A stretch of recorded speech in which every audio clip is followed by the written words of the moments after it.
We go to Sochi, Russia, and we welcome in the host of the show, Dan Patrick, as a guest on the show. Hello, Dan. Hey, Mike, have you screwed it up yet? Yeah, I think I have.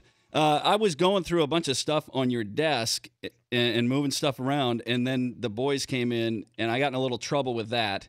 So I hope that's not a bad thing. I didn't take a picture before I got here of where stuff was, but they also didn't warn me in advance.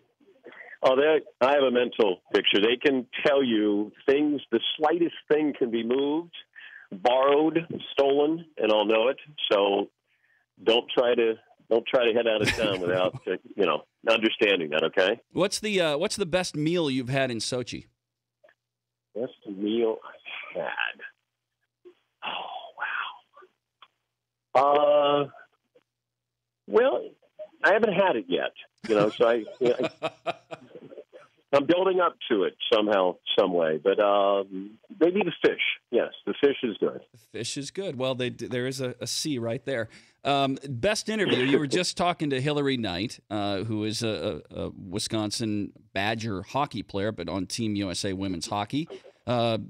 Saw that and saw you on the screen right in front of me doing that. Who's been your best conversation, best interview so far of the Olympics? Zdeno Chara, the Boston Bruins yesterday. It's fun. You have a 6'9" guy come in studio. He's 7 feet on skates, but nice guy. Got to be the flag bearer for his home country of Slovakia. So just a guy who speaks 7 languages, grew up as a basketball player and on a dare became a hockey player, and all of a sudden, is going to end up in the Hall of Fame. So nice to have him in. And yeah, it's kind of, even the snowboarders had Caitlin Farrington, who won the gold medal in the half pipe last night. Just a great kid out of Idaho. Parents sold livestock so she could have an Olympic dream. Parents got here. The whole town pitched in. So there's always those kind of stories. So it's there's always interesting facets here. I think you can always focus on the bigger names, but sometimes it's those smaller stories that kind of capture the imagination of fans. He's Dan Patrick, host of the Dan Patrick Show. I'm Mike Heller, filling in on the Dan Patrick Show. Is Costas okay? Did you have anything to do with that? I did not. Degree of difficulty to win a sports Emmy just went through the roof. There's no chance for me to do it now unless I save Putin somehow, from falling into the Black Sea. It's the only way I'm going to win a sports Emmy now. But did they come to you at all? Matt Lauer filled in on the primetime the last 2 nights. Was there Dan Patrick conversation there?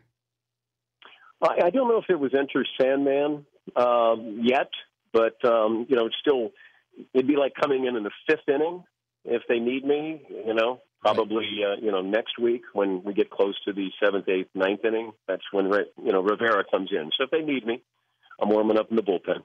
What's been your feel on the coverage of Shaun White not being on the podium 2 nights ago?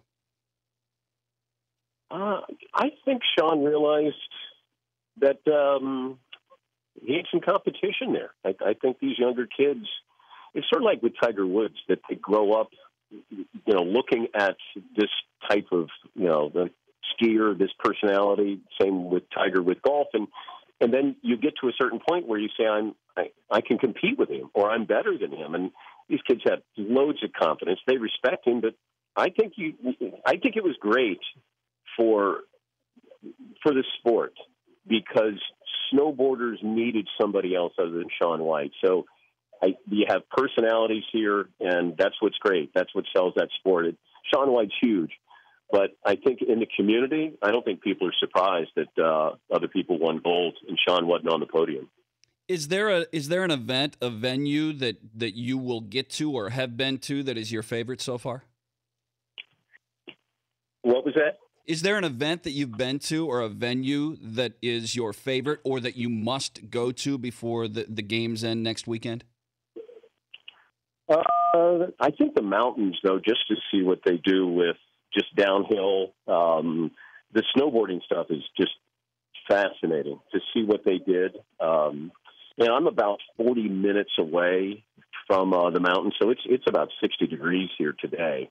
In fact, Hillary Knight, the women's hockey player, said that some of the girls brought their bathing suits here. I jumped in the pool at the hotel, outdoor pool today. So, he was Russian, but The weather's kind of freakish here, but the mountains, it's a whole different feel. When you're up there, you actually feel like you're at the Winter Games. Derek Jeter announced yesterday that this is his last go-around. What are your thoughts on how his career will be viewed? Is he the greatest shortstop of all time? Seton thinks he's the greatest player of all time, maybe the greatest living human being of all time. It's kind of dangerous when you get into the greatest of all time. I think having those 5 World Series titles, doing it in New York, always that's going to add a couple of degrees of difficulty there. If you do it in another city, another state, but the fact he did it for the Yankees, is he the greatest shortstop? Just to be in the conversation, I think is an honor to him. I know he won 5 Gold Gloves, I think, and he won 5 World Series titles, but I think he's going to be known for a whole lot more than that. I think it's a presence. I think it's somebody that you can actually look at and say that's somebody you can have your kid have their poster of Derek Jeter that you can respect. He did it right. Having been around his parents when he was the Sportsman of the Year, you see where they instilled in him a lot of great things, great characteristics. So I look at him as a great player, but I think there are things that he did and how he handled himself, especially with that organization and in these times with social media, that is pretty remarkable. I don't know if you'll see somebody like that. And he had Mariano Rivera as well, who might be, the greatest gentleman to ever play baseball. So Yankee fans were really lucky with a lot of those. They had Bernie Williams, wonderful guy, Jorge Posada. So the Yankees had a core of great players, but really they were great people. Dan, that's a long time to say that he's the greatest person of all time. You're right, Seton. You're right. I think he'll be Time Magazine's Man of the Year. Let's face it, he would have medaled in men's halfpipe if he was out there. He would at least gotten a gift basket. That is for sure. Pretty cool working. Yeah, I know your son is out there with you. Pretty awesome working the Olympic Games with your son right there.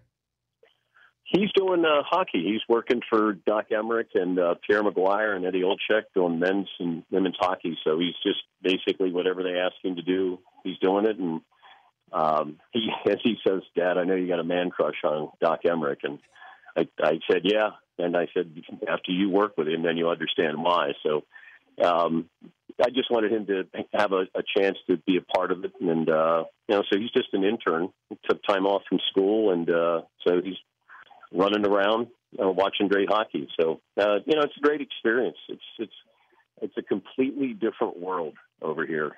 You go in, there's tight security, there's everything that you've been told about, but the people, they want it to be great. And for the most part, very, very generous people who are very, very proud of what they've done. So there's always politics with the Olympics. Thankfully I get to watch the performance, stay out of the politics. Visiting with Dan Patrick from Sochi. Do you have a message for the Danettes? I mean, you won't be back here for another week and a half or so. What's your message for these boys? Oh, gosh. I don't know. I'd like to put it in a card and some flowers tomorrow with chocolates, cherries, berries, and some pro flowers. But now I guess I've ruined the surprise there. The card be very emotional. There'll be some special words for Fritzy. And, it's tough. Love means never have to say you're sorry, but I am sorry that I'm not going to be there tomorrow for them. Dan, are you acting right now? Well, that's the key, Mike. You're not sure if I am or I'm not, but that's acting. It's impressive. It's really impressive. By the way, I wasn't warned in advance. I have seen it from afar, but I got an extra long hug yesterday from Fritzy. Mm-hmm. That is awkward. Yeah. I felt like a swimsuit model. I got one of those kind of hugs yesterday. Yeah, even Johnny Weir said that's awkward. It was. No question. Hey, Dan, thank you. And thanks for letting me sit in your chair. We'll try to get everything back where it was. And thanks for letting me drink your beer. Don't steal anything, all right? Okay. I won't steal anything. Hey, Mike, then thank you for filling in. And boys, I'll be in touch. Fritzy, stop texting me, okay? I'll stop. Maybe. Oh, God. Thank right. you, Dan. Bye. Bye, Dan.